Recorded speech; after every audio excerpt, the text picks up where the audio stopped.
You know, back in 1979, my first guest was 13 years old. He stood 5'8". He weighed 210 pounds. Somebody came along and put handcuffs on him and took him away. Now, most people today think that those same hands are going to belong to the next heavyweight champ of the world. And let's take a look at those hands today in action. Going to be a really fascinating contest to see how Richardson attempts to use that advantage in height and reach. Amato, of course, right hand. A fellow for whom everybody predicts a great future. If they can find some height. Sweet overhand right, then taking him out with a vicious left hand. A low right from Young. He's in trouble in both the first and 10th rounds, and now he's in trouble here.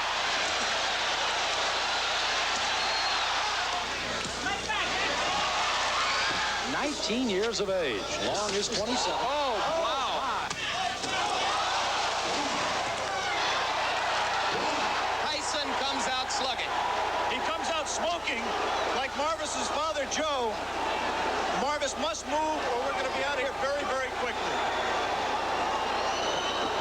Uppercut, and Marvis is hurt. Razor is down. Joe Cortez moves in to have a look, and he's going to stop the fight. It did not last 20 seconds. Please welcome Mike Tyson.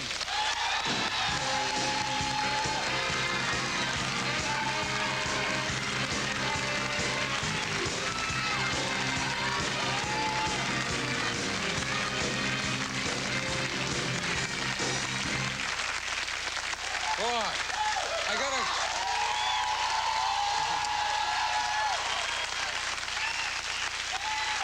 we gotta explain one thing to you right now. See, they were clips from, I don't want you to think that's one guy getting hit like that.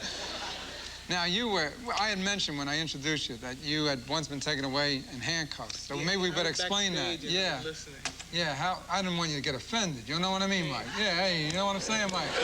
You know what I'm saying, right, Mike? Hey! So maybe we should tell the people what I meant when I said you were taken away in cuffs when you're 13. No, when I was young, I was born in Brooklyn in the Brownsville section, which I loved dearly. And it was like a wild atmosphere at that point. And then, you know, the kids got wild, and then I got in trouble, and I got taken away.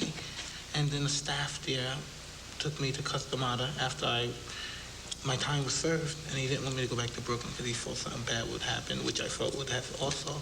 And so we went to upstate New York, and from then on, it was like love at first fight. Yeah.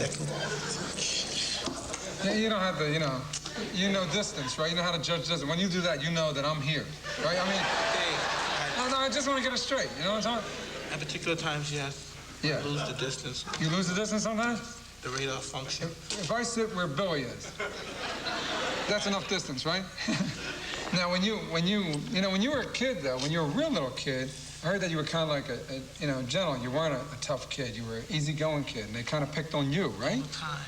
They picked on you. Would you believe that? No. You know what's even more important? I want to know this. See, if I ended up looking like you and could hit like that, I'd go back to South Philadelphia and get those Lamorgias and pin them. You know what I mean? Did you ever have that temptation, like, to get back there and get those guys? I thought about that recently. Yeah? Yeah. I'll go with you know what I mean? Now, when you have it, everyone's saying, and I'm a big boxing fan, that's my sport, and everyone's saying you're going to be the next heavyweight champ. You think you're going to make it? Well, the people in general, it's good that everyone says that, But yeah, most definitely I do. They really don't know, but I know.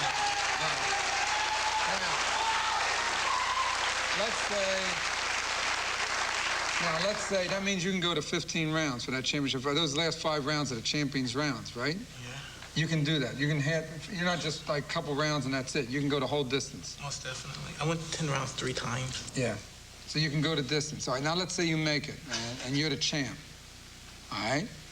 Now, are you gonna know when to quit? That's a very important thing, man. David, I'm only 20 years old, and quitting is a long way. Yeah, I'm not. No, I'm not trying to say you should quit before you get it. You know, a lot of guys stay in it too long. You know what I'm saying?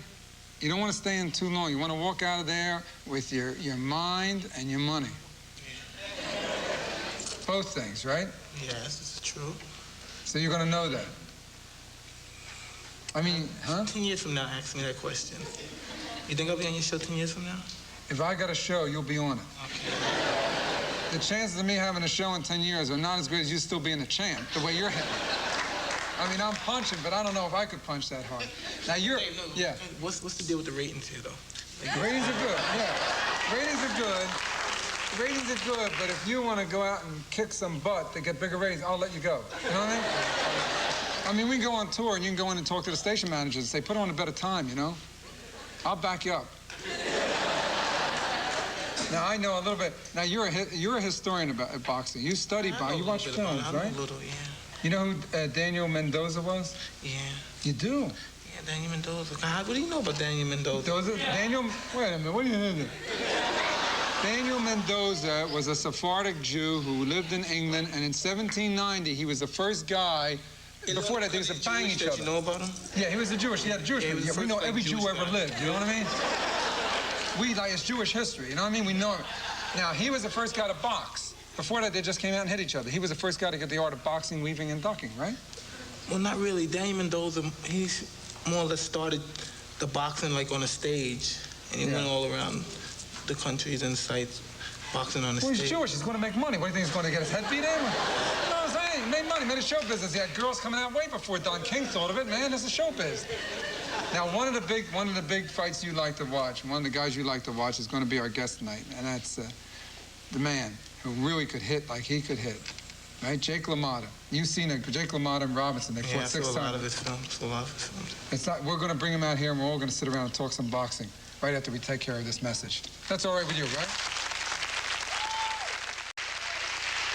We're here with Mike Tyson. Now, my next guest was one of the most colorful and deadly men ever to step in a boxing ring. He hit like a truck, and he could take being hit by a truck. He's known as a raging bull. Please welcome the former middleweight champion of the world, Jake LaMotta.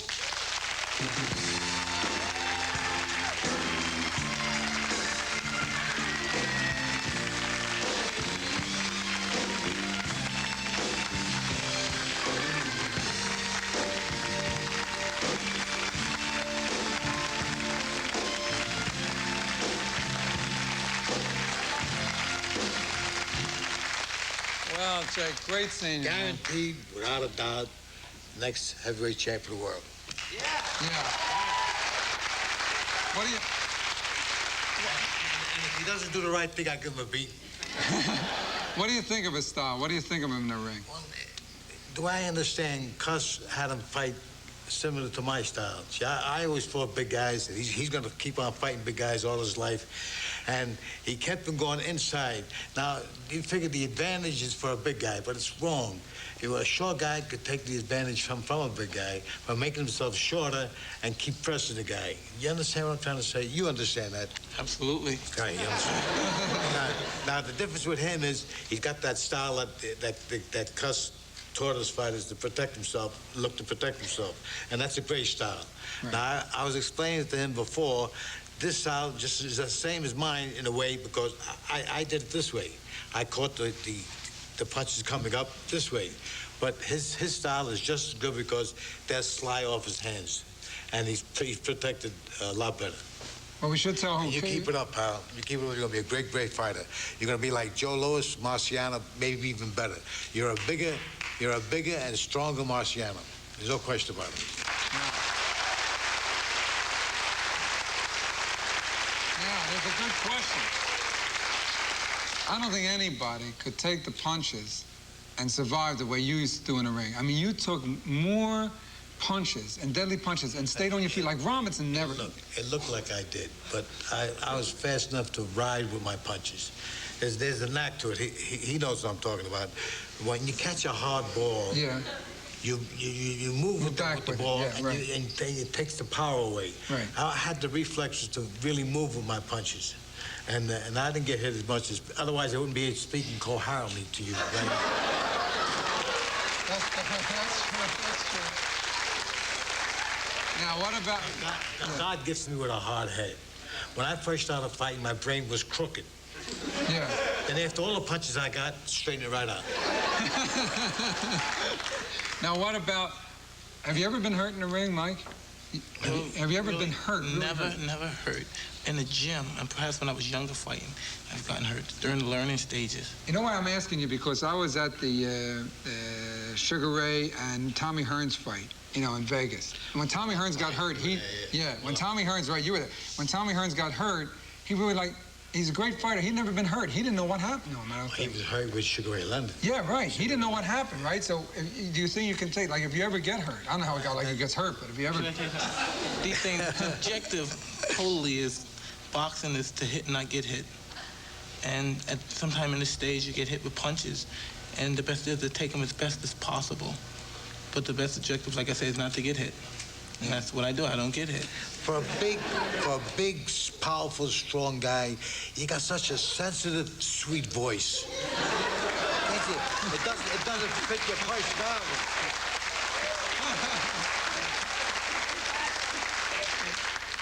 Now, we didn't come here to talk about him. No, we came to talk about you, about Jake. me. Yeah. I'm talking about my book. Yeah, Raging Bull 2, right? Raging Bull 2. You got a book, Raging Bull 2. Now, that's going to be made... You got the cover here? Yeah, all right, this is Raging Bull 2. Continuing the story of Jake LaMotta. Now, you got a book, and it'll probably be made into a movie, because your life is so interesting. You're such an interesting guy. The first book was made into a movie. Right, I know. Raging Bull. Robert De Niro, superstar Robert De Niro won the Oscar for Best Actor. Right. Now, he also could fight. He could. I guarantee you, when I got finished with him, he could have fought professional. No question about it. You met him, and you saw him fight in the movie. Yeah. Does he know how to handle himself? Well, he's throwing some heavy blows. Throws some pretty good blows. Now, I spent 1 solid year with him. 1 year with him. Before we shot one for the film, 1 solid year we boxed over 1,000 rounds. I'm not exaggerating. Did you drop him? This guy was very dedicated. Tell the truth, you can talk. You know, De Niro, you know. I banged him pretty good. He wanted me to bang it pretty. He wanted me to bang it. Did he take it well? Yeah, he took a pretty good punch. And he also banged me pretty Did you give him a beating? Don't be a wise guy. Now, let's say, Mike, you're the champ, you know, and you have the years as a champ, and now, like Raging Bull 1, Raging Bull 2, they're going to write a book about you, a couple books. All right, what would you call the book if they did a review?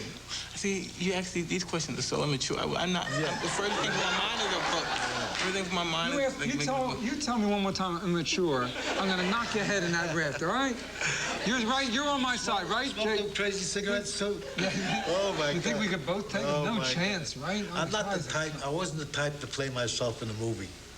Yeah. So they were thinking of using Sammy Davis Jr. instead. For you? Yeah, but he could do it. He was too Jewish. They could...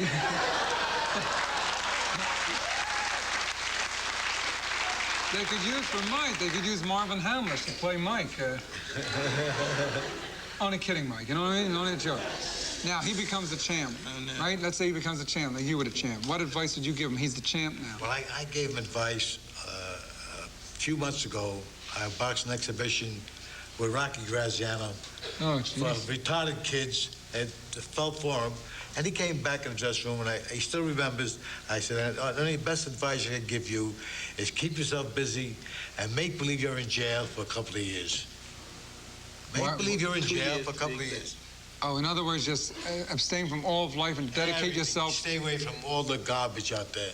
Yeah. There's a lot of garbage out there. Oh, yeah. Well, why do women have to be garbage, though? I know, but it's, unfortunately, guys like you and I, we attract garbage. But every once in a while, something beautiful comes into our lives, and we have to see. Now, it took me a long time to finally find. I've been married 6 times. I finally found the right girl. And you know something? I got it right this time.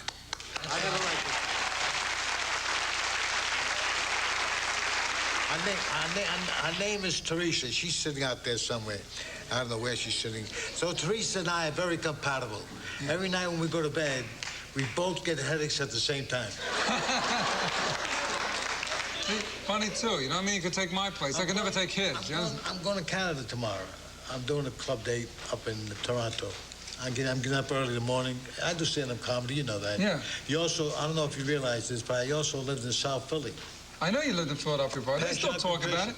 Yeah, yeah. I learned how to fight there in South Philly. Yeah, I learned how to run. Same place. Same place. I lived there for about 4 or 5 years. It's like living in a place for 20 years. It's a great neighborhood. Yeah. A lot of tough guys down there. I even did a club date at, what's the name? Palumbo's. Palumbo. They're still talking about it, Jake. We'll be back right after this. Welcome back to Nightlife. You know, what we have here, you have here a former champ and you have a future champ, but what you really have, you have two terrific guys. And that's the main thing. Thank you very much. See you. Good night.